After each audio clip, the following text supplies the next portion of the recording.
DPSP आज याद करेंगे कहानी सुनकर। हेलो फ्रेंड्स, आज हम बात करेंगे डीपीएसपी को लेकर।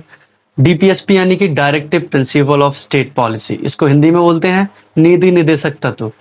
ये संविधान के भाग 4 से लिया गया है और इसके अनुच्छेद होते हैं 36 से लेकर अनुच्छेद 36 से लेकर 51 तक। जितने भी अनुच्छेद होते हैं इसके बीच में ये सब डीपीएसपी के अंतर्गत रखे जाते हैं। ठीक है, ये कुछ विचारधाराओं पर लाई करती है। डीपीएसपी 3 विचारधाराएं होती है। एक गांधीयन विचारधारा होती है और एक होती है समाजवाद विचारधारा और एक होती है लिबरल यानी कि उत्तर बौद्धिक डीपीएसपी यानी कि उससे रिलेटेड होती है। ठीक है, जो आर्टिकल जो अनुच्छेद उससे उन विचारधाराओं से अलग अलग मैच करते हैं तो उनको अलग अलग कैटेगरी में रख दिया गया है। जैसे कि समाजवादी विचारधारा से जितने भी अनुच्छेद लाई करते होंगे उनसे मिलते जुलते होंगे तो वो 38, 39, 39A, 41, 42, 43, 43 ए एंड 45, 46 ये सोशल एंड इकोनॉमिक इक्वालिटी को दर्शाते हैं। ये सब अनुच्छेद जितने भी थे और 40 एंड 43 एंड 47, 48 ये रिफ्लेक्ट करते हैं महात्मा गांधी के आइडियाज को। ठीक है, और ये लिबरल से रिलेटेड है, फिलॉसफी से रिलेटेड है। 44, 48A एंड 49 एंड 50, 51 आज हम अनुच्छेदों को पढ़ने वाले हैं, सीखने वाले हैं और हमेशा के लिए याद करने वाले हैं एक स्टोरी के तहत। 36 साल का राजा डेफिनेशन था। उसने बोला कि मेरे राज्य में कानून होंगे, कोई जबरदस्ती नहीं होगी, बस मार्गदर्शन होगा। अनुच्छेद 37। ठीक है, राजा ने ऐलान किया कि मैं सभी को अनुच्छेद 38 के तहत समान न्याय दिलवाऊंगा और सभी को बराबरी की नजरों से देखा जाएगा, बराबरी का दर्जा दिया जाएगा अनुच्छेद 39 के तहत। ठीक है, सबको बराबरी दिलवाऊंगा अनुच्छेद 39। उन्होंने जब ये सब ऐलान कर रहे थे तो गांव की तरफ गए तो उन्होंने देखा कि पंचायत उसमें नहीं है, तो उन्होंने बोला कि मैं 40 गांवों में पंचायतें बनवाऊंगा, अपने राज्य में 40 गांवों में पंचायतें बनवाऊंगा अनुच्छेद 40 के अंतर्गत। ठीक है, पंचायतों में जो बेरोजगार लोग होंगे अनुच्छेद 41 के तहत बेरोजगारों को मैं काम और उनकी शिक्षा पूरी करवाऊंगा अनुच्छेद 41 के तहत। पीछे लेडीज और गर्भवती महिलाएं भी खड़ी हुई थी, तो महिलाओं की तरफ राजा साहब ने देख कर बोला कि हम आपके लिए अच्छे काम के हालात और आपके लिए मातृत्व लीव दिलवाएंगे यानी कि मैटरनिटी लीव यानी कि मातृत्व अवकाश दिलवाएंगे अनुच्छेद 42 के अंतर्गत। पीछे मजदूर लोग भी खड़े हुए थे। मजदूरों ने कही सर हमारे लिए राजा साहब कुछ नहीं है, तो राजा साहब बोले कि आपके लिए उचित मजदूरी दिलवाई जाएगी और आप अनुच्छेद 43A के तहत प्रबंधन में सहायक भी होंगे। ठीक है, अनुच्छेद 43 मजदूरी, उचित मजदूरी, अनुच्छेद 43 प्रबंधन में सहायक। जब ये सब हो रही थी तो प्रजा बोली पीछे से खड़े होकर, राजा साहब आपने अलग अलग लोगों के लिए अलग अलग अनुच्छेद बांट दिए, अलग अलग काम दे दिए, हमारे लिए क्या है? तो राजा साहब ने बोला कि सभी को हम एक कोड के अंतर्गत लाएंगे, इसका नाम है समान सिविल संहिता, यूनिफॉर्म सिविल कोड अनुच्छेद 44। ठीक है, गांव वालों की सभी की बात हो गई तो पीछे बेचारे छोटे बच्चे भरे हुए थे, तो राजा साहब ने उनकी तरफ देखा।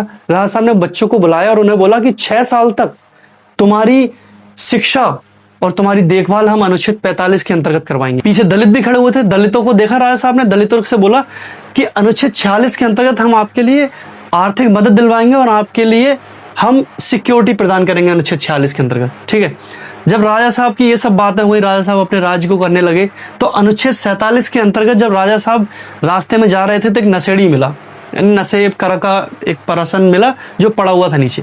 राजा साहब ने बोला ये तो हमारे प्रजा के लिए, हमारे राज्य के लिए उचित नहीं है, तो उन्होंने बोला कि हम अनुच्छेद 47 के अंतर्गत अपने राज्य में शराब की पूरी बंद करवा देंगे, शराब बंदी करवा देंगे। ठीक है, जब आगे बढ़ ही रहे थे तो राजा साहब ने देखा कि एक खेत में गाय चुंग रही थी और किसान उन्हें भगा रहे थे क्योंकि फसल खराब कर रही थी। योगी जी ने जो कर दिया है, तो राजा साहब बोले कि अनुच्छेद 48 के अंतर्गत हम गायों की रक्षा करेंगे, गौ रक्षा करेंगे अनुच्छेद 48 के तहत, और उससे किसान भी खुश होंगे। जब अनुच्छेद 48A के तहत राजा साहब ने सोचा और क्या करें, तो आसपास नजरें घुमाई तो अनुच्छेद 48A के तहत राजा साहब ने बोला कि हम पेड़ों की भी रक्षा करेंगे और पर्यावरण को भी बचाएंगे अनुच्छेद 48A के तहत।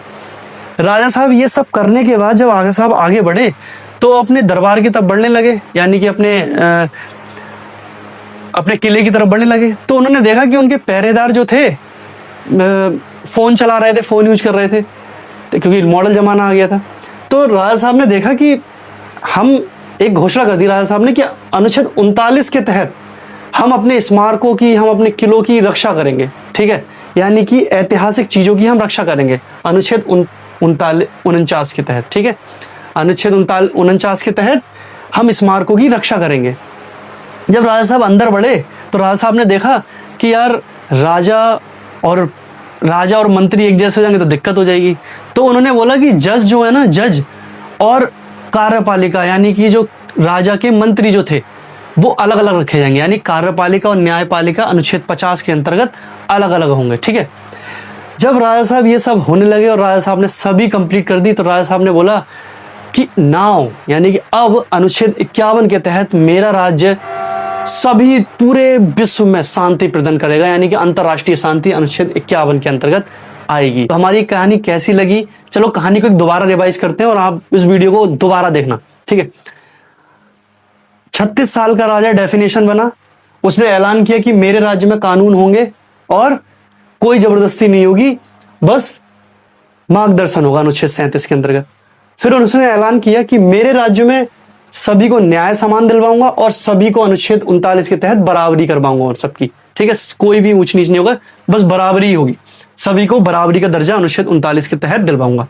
जब आगे बढ़े राजा साहब तो राजा साहब ने देखा कि 40 गांवों में मैं पंचायतें बनवाऊंगा और 41 में क्या करूंगा, मैं बेरोजगारों को उनके काम, उनकी शिक्षा की देखभाल करूंगा, काम उचित काम दिलवाऊंगा। मैं अनुच्छेद 42 के तहत मातृत्व लीव दिलवाऊंगा, यानी कि मातृत्व अवकाश दिलवाऊंगा, मैटरनिटी लीव होगी, और मैं अच्छे उचित अवसर या हालात पैदा करूंगा महिलाओं के लिए, अनुच्छेद 42। अनुच्छेद 43 मजदूरों की उचित मजदूरी दी जाएगी और उन अनुच्छेद 43 के अंतर्गत 43A के अंतर्गत वो प्रबंधन में भी सहायक होंगे। अनुच्छेद 44 के अंतर्गत क्या कर रहे थे, वो यूनिफॉर्म सिविल कोड ला रहे थे, क्योंकि वो सभी प्रजा को एक साथ देख रहे थे, इसलिए अनुच्छेद 44 आ रहा था। अनुच्छेद 45 की तरफ जैसे ही वो बढ़े, क्योंकि वो क्या थे, छोटे छोटे बच्चे थे, तो उन्होंने बोला छोटे बच्चों को कि छोटे बच्चों तुम्हारे लिए 6 साल तक की सभी शिक्षा और तुम्हारी देखभाल भी अनुच्छेद 45 के अंतर्गत कर दूंगा मैं। अनुच्छेद 46 जब आया तो उन्होंने दलित देखे थे, तो दलितों के लिए आर्थिक सहायता और उनके लिए पूरी ओवरऑल देखभाल अनुच्छेद 46 के अंतर्गत राजा साहब ने कर दी। राजा साहब जैसे ही आगे बढ़े तो एक रास्ते में उनको आपको पता है कि नशेड़ी मिला था खेत पे जाते हुए राजा साहब को, तो नशेड़ी के लिए उन्होंने क्या करा, शराब बंद करवा दी अनुच्छेद 47 के अंतर्गत, जिससे कि उनकी प्रजा अच्छी रहे और ज्यादा लड़ाई झगड़े ना हो। अनुच्छेद 48 के तहत राजा साहब ने क्या करा, गाय चो रही थी जो खेत में ना, हमने जैसे बताया था गाय चो रही थी, तो गायों की रक्षा और किसानों के लिए भी फसलों की भी देखभाल हो जाएगी, जिससे कि क्योंकि वो पशु होंगे वो खा लेंगे तो किसानों को नुकसान होगा, ठीक है। अनुच्छेद 48A के तहत 48A के तहत क्या करा, उन्होंने पर्यावरण को बचवाया और आसपास के पेड़ पौधों को भी बचवाया था अनुच्छेद 48A के तहत।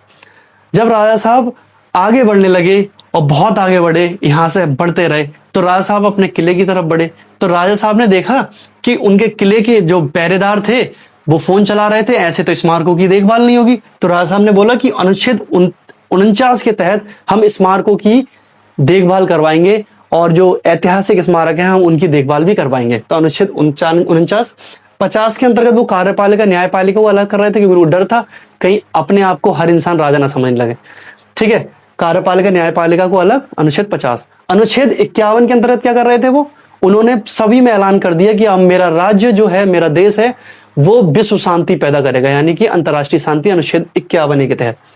तो दोस्तों हमारी ये कहानी कैसी लगी कमेंट में जरूर बताएं। हमारे चैनल पर नए हो तो सब्सक्राइब करें, वीडियो को लाइक करें, और अगर आपको अभी भी ये कहानी समझ में ना आए तो मैं उसकी PDF डिस्क्रिप्शन में डाल दूंगा, और इस वीडियो को दोबारा देखना अभी, और जैसे आप देख रहे हो मॉर्निंग में, तो एक बार इवनिंग में देख लेना, 2 या 3 बार इस कहानी को, बस इस कहानी को एक बार समझ लेना, ठीक है। अब आप ऑटोमेटिक इसको याद कर पाओगे।